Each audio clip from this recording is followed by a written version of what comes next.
Hey everyone, welcome back. Hope you're having a fantastic day so far. So a big change that's going to impact all Social Security beneficiaries, whether you're a retiree, whether you receive SSI benefits, or whether you receive SSDI benefits, is set to be announced on October 15th. So in today's video, we are going to be breaking down everything that you need to know. But before we go ahead and dive into for today, if you would like to explore potential huge savings on your Medicare plan, then you might want to consider giving Chapter a call today. With that number up there on the screen, you see historically, on average, people who have worked with Chapter have saved right around $1,100 on their Medicare plan. So what do you have to lose? The number is right there up on the screen. The call is completely free. That number, once again, is 612-895-2101. That is 612-895-2101. And again, on average, people who have worked with Chapter have saved right around $1,100 on their Medicare plan. So give Chapter a call today, and thank you to Chapter for sponsoring today's video. Okay, so diving right into it for today. So October 15th is still a few months away, but there is going to be a very important announcement made on that day, which is going to be a big change for all Social Security beneficiaries across the board, whether you're a retiree, whether you receive SSI benefits, or whether you receive disability benefits. So in today's video, we're going to be diving into it all, plus 7 more changes that are set to take place for all Social Security beneficiaries starting in 2026. So we're going to go ahead and dive right into it for today. With this article here from the Motley Fool, they say this is what all Social Security retirees should do this on October 15th.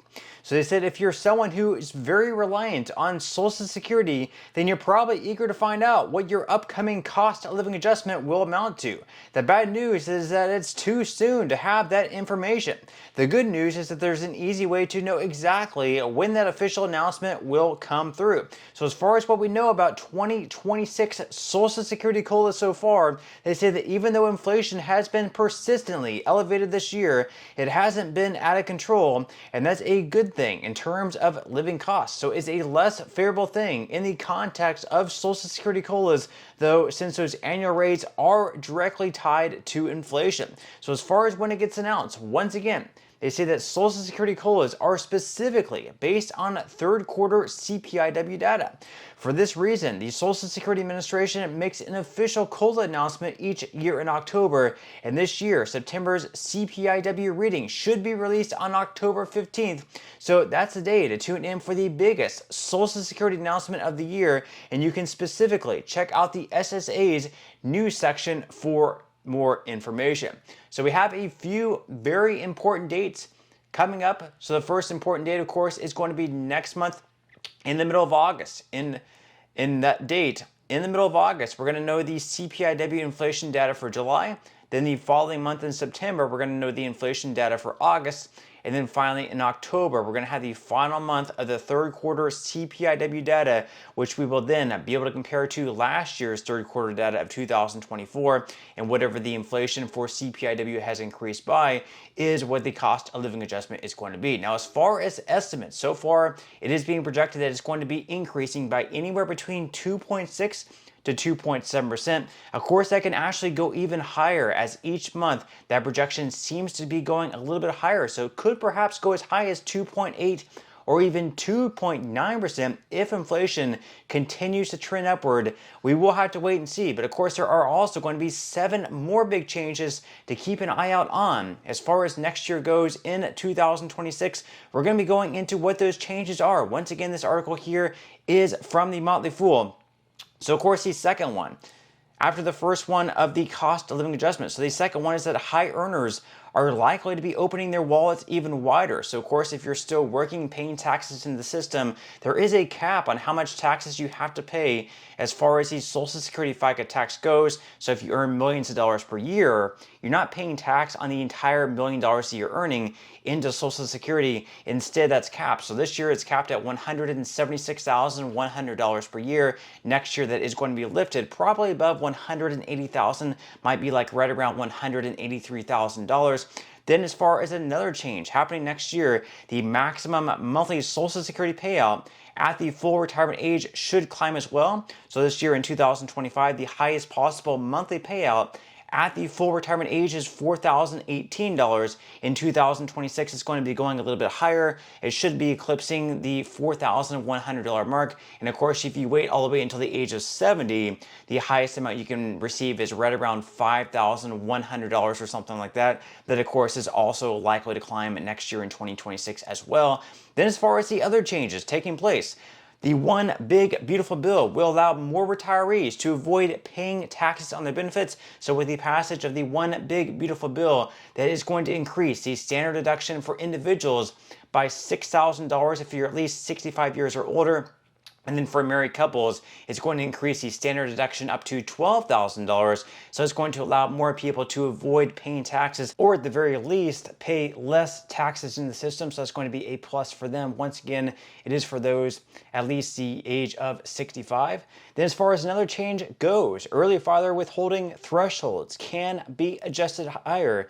So for example, retired workers right now collecting a benefit who are also working, but who will not reach their full retirement age in 2025 can earn up to $23,400 without withholding kicking in. And then for every $2 in earned income above $23,400, the SSA can withhold $1 in benefits. This threshold should move up next year, which would allow early filers to generate more income without having a portion of their benefits withheld by the SSA. This once again is for those who start collecting Social Security retirement benefits before their full retirement age, but who are still also in the workforce earning extra income to supplement whatever they're receiving from their Social Security. Of course, once you reach your full retirement age, you can continue working and you won't have any of your benefits withheld. Then as far as another change goes, disability withholding thresholds are also expected to rise in 2025. So this year, non-blind workers with disabilities are allowed to bring home $1,620 per month in wages and salary without their benefits stopping.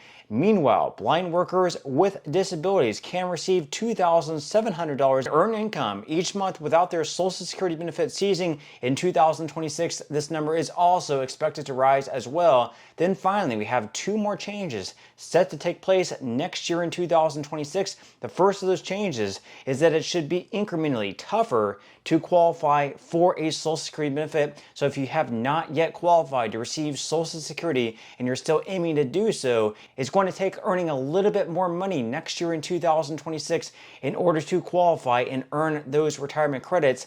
So they say that another Social Security change in 2026 is that it'll be spurred by an increase in the NAWI, is the coverage requirements to receive a benefit. So they say that typically the minimum threshold to qualify for a Social Security benefit is 40 lifetime work credits, of which a maximum of 4 can be earned annually. And in 2025, a single work credit equates to $1,810 in earned income. Thus, if you earn $7,240 in wages and salary this year, you'll have collected your maximum 4 work credits. And then finally, the last change coming to Social Security next year in 2026 is going to be for those living in the state of West Virginia. If you're currently paying state taxes on your Social Security benefit, that is going to be completely going away next year in 2026. Of course, it has been slowly phased out over the past few years, but in 2026, you are no longer going to have to be paying taxes at the state level on your Social Security benefit, no matter how much you earn. So it's going to be a plus for those West Virginia. So they say that finally, the 8th change is that West Virginia will be getting rid of state level tax on Social Security income. And they say right there, it's going to extend to 100% of Social Security income for all beneficiaries in the upcoming year. And at this point in 2026, only 8 states will be taxing benefits at the state level. Hopefully over the next few years, all states eliminate that altogether. And of course, at the federal level, they're also working to eliminate Social Security taxes as well. But with that said, leave your thoughts and comments below about everything that we spoke about in today's video. I would definitely love to read them. But that's all we have for today's video, and I will see you in the next one.